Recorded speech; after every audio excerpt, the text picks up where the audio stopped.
numero 170 è Rainbow B, un maschio nato il 16 aprile, un figlio di Equinox B e di Fedora B al secondo prodotto.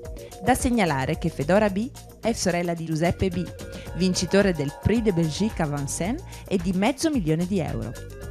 Rainbow B è consanguineo inoltre di Carter B, Erika B, altra vincitrice classica, e di Darwin B.